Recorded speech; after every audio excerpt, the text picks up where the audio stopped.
तो बच्चों, हमारा जो नीट बेस प्रॉब्लम है इलेक्ट्रिक फील्ड पर, उसमें हमारा एक लास्ट क्वेश्चन ये है।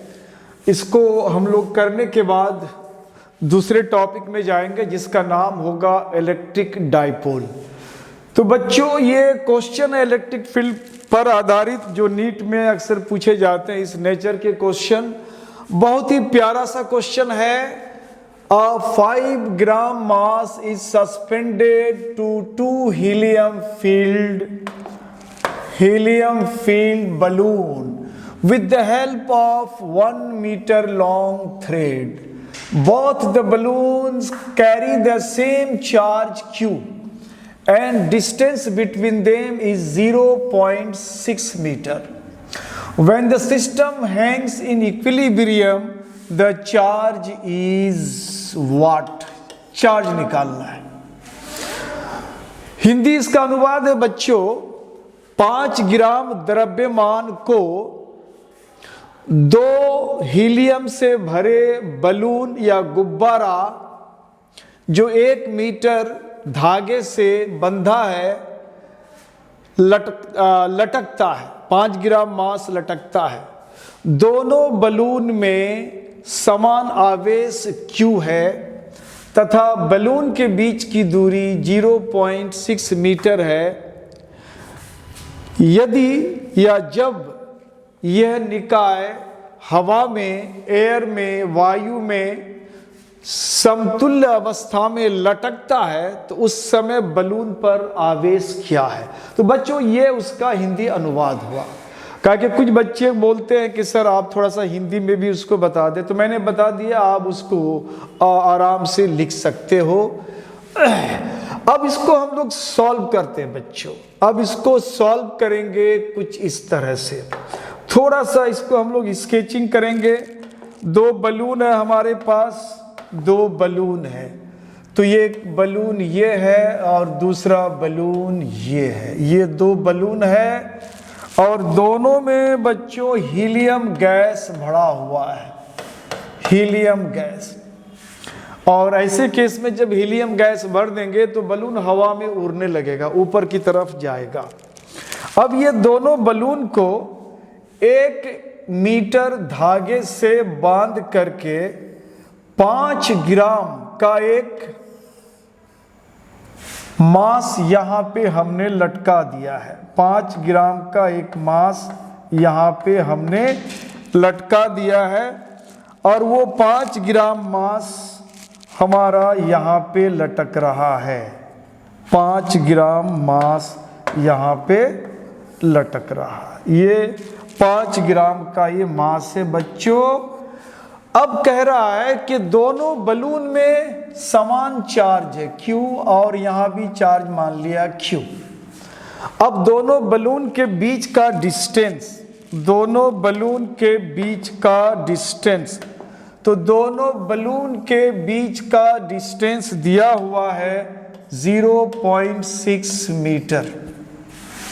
0.6 मीटर। और ये जो धागा है, ये धागा 1-1 मीटर का है, 1 मीटर का है। तो दोनों में अगर समान चार्ज है बच्चों, तो दोनों में रिपल्जन होगा। दोनों में रिपल्जन होगा, यानी इसमें इधर की तरफ रिपेल करेगा और ये बलून इसको इधर की तरफ रिपेल करेगा, यानी दोनों के बीच repulsive force equal and opposite होगा। यानी कूलम के जो लॉ है उससे हम लोग जानते हैं कि उस केस में दोनों का जो फोर्सेस है, जो काम कर रहा है, इक्वल एंड अपोजिट डायरेक्शन में होगा।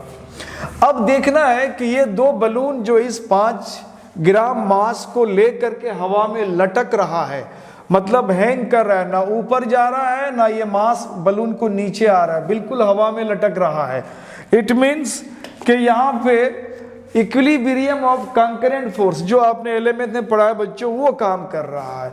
जब ये मास यहाँ लटक रहा है तो इसका वेट यानी mg नीचे की तरफ काम करेगा और ये 2 बलून पर जो ऊपर की तरफ बायंसी फोर्स, इसको उत्प्लावन बल कहते हैं हिंदी में, हमने मान लिया दोनों पर बायएंसी फोर्स उत्प्लावन बल बी लग रहा है। अब ये दोनों ऊपर की तरफ बलून को ले जाएगा और दोनों बलून जो बंधा हुआ है ये मास उसको नीचे की तरफ ले आएगा।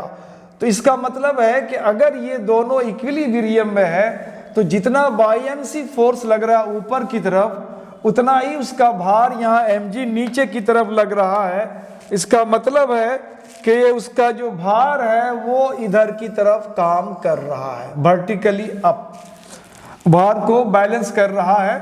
इसका भार को बैलेंस करने के लिए भार के खिलाफ एक इधर की तरफ फोर्स काम करता है और ये दो बायएंसी फोर्स है, एक बलून का भी दूसरे बलून का भी, यानी बी 2b मिल करके इस मास को बैलेंस करने का काम करता है, जिस मास का mg डाउनवर्ड काम करता है। तो अगर हम इस फिगर में देखें बच्चों तो ये जो हमारा mg है, ये mg हमारा 2b के बराबर हो जाएगा। अब यहाँ से b का वैल्यू हम निकाल सकते हैं, ये हो जाएगा mg/2। चाहे तो इसका वैल्यू यहाँ आप सोल्व कर सकते हो, अन्यथा उसको बाद में सब्स्टिट्यूट करके रख सकते हो, सॉल्व हो जाता है, सॉल्व कर लेते हैं। मास 5 ग्राम है और चूंकि ये ग्राम में है हमें इसको केजी बनाना है बच्चों, तो 10⁻³ से मल्टीप्लाई करा। जी का नॉर्मली वैल्यू हम लोग 9.8 लेते हैं, बट कभी कभी 10 लेते हैं सुविधा हेतु, n/2। अब ये वैल्यू यहाँ से अगर हम थोड़ा सा इसको डिवाइड कर देते हैं तो ये हो जाएगा 25 10⁻³ ये वैल्यू हमारा b का आ गया। अब हमें ये देखना है कि ये पूरा सिस्टम हवा में हैंग कर रहा है, लटक रहा है, ना बलून ऊपर जा रहा है ना ये मास नीचे जा रहा है। इसका मतलब है हम यहाँ पे कंकरेंसी यानी कंकरेंट फोर्स का, इक्विलिब्रियम ऑफ कंकरेंट फोर्स का, कंकरेंसी का यहाँ पे यूज कर सकते हैं। तो हमारे पास 3 ऑब्जेक्ट है, 2 बलून, एक यहाँ मास। किसी एक पर हम फोर्स ऑफ कंकरेंट या कंकरेंट फोर्स या इक्विलिब्रियम कंकरेंट फोर्स का इस्तेमाल कर सकते हैं। सपोज हमने इस बलून को ले लिया, इस बलून पर हम यहाँ पे काम करेंगे, देखेंगे कि इस बलून पर कंकरेंट फोर्स किधर किधर है। बी ऊपर की तरफ है और उसके वर्टिकली डाउनवर्ड, बलून के वर्टिकली डाउनवर्ड एक फोर्स काम कर रहा है। तो अब ये फोर्स कौन सा है? जब इस धागे से ये बलून बंधा हुआ है तो इस पर एक टेंशन लगता है। इस धागे से जो बलून बंधा हुआ है तो इस बलून पर एक टेंशन फोर्स होगा। इस टेंशन फोर्स को हम लोग रिजॉल्व करते हैं, एक वर्टिकली डाउनवर्ड और एक इस डायरेक्शन में। अगर ये एंगल हमें पता हो तो टेंशन का इधर वैल्यू हो जाएगा t cos थीटा और इधर हो जाएगा t sin थीटा। अब अगर ये थीटा है तो ये वैल्यू भी हमारा थीटा हो जाएगा। तो अब यहाँ हम इक्विलिब्रियम ऑफ कंकरेंट फोर्स का इस्तेमाल करते हैं। तो कैसे इस्तेमाल करेंगे? ये जो हमारा t cos थीटा है वो b को बैलेंस करता है, एक दूसरे के अपोजिट है। तो एट इक्विलिब्रियम, जब वो इक्विलिब्रियम में हो, सिस्टम हमारा इक्विलिब्रियम में हो, तब उस समय क्या हो जाएगा, ये जो t cos थीटा है ये b के इक्वल हो जाएगा। इसी तरह से ये जो हमारा t sin थीटा इधर की तरफ काम करता है और इसके अपोजिट में ये हमारा कूलम रिपल्सिव फोर्स काम कर रहा है।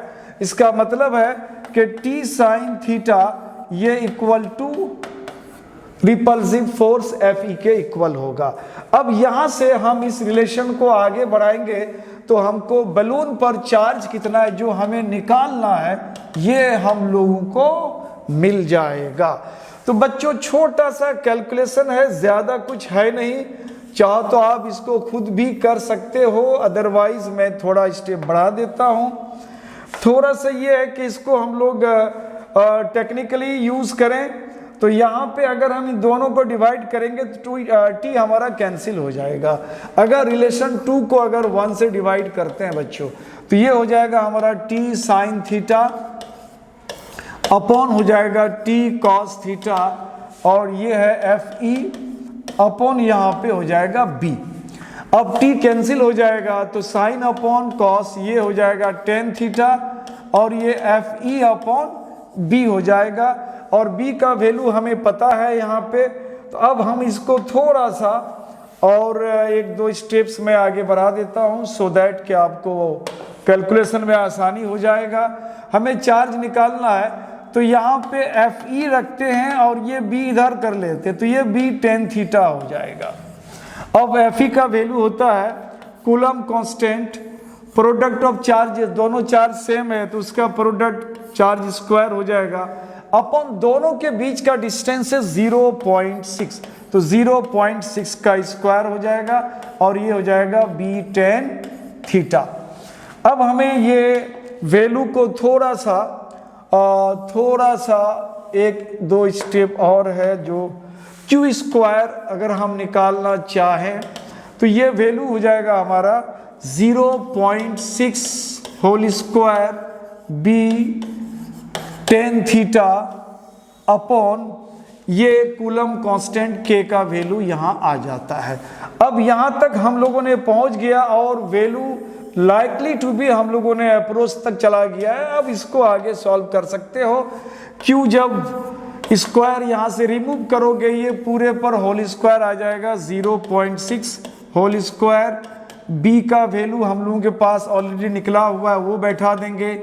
अब टेन थीटा का वैल्यू हमें निकालना है तो अगर इसको एक ट्रायंगल का फॉर्मेशन दे देते हैं हम ए बी सी, ये एंगल थीटा है तो इस थीटा एंगल का जो टेन होगा तो टेन हो जाएगा परपेंडिकुलर, इस टेन थीटा के सामने का साइड परपेंडिकुलर बिहेव करेगा और 90 का opposite hypotenuse and this is base.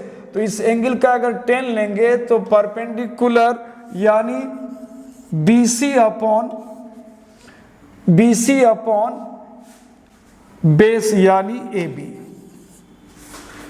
Divided upon K का वैल्यू है 9 इंटू 10 पावर 9। अब यहाँ पे बेहतर है कि B का वैल्यू हम लोग सेट कर देते हैं तो हम लोगों ने B का वैल्यू जो निकाला है ऑलरेडी वो है 25 इंटू 10 पावर -3। अब यहाँ से हमारे पास ये सारे नोन वैल्यूज है, अगर अननोन है तो वो अननोन BC और AB है।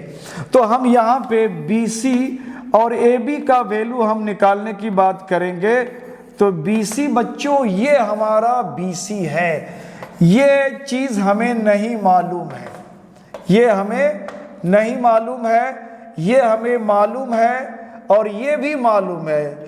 इसकी दूरी है 0.6 तो ये हाफ हो जाएगा 0.3 यानी BC हो गया 0.3 और AB, दिस AB यहाँ पे हम पाइथागोरस थ्योरम का इस्तेमाल करेंगे तो ये AB का वैल्यू हो जाएगा under root this square minus this square यानी अंडर रूट दिस यानी 1 स्क्वायर माइनस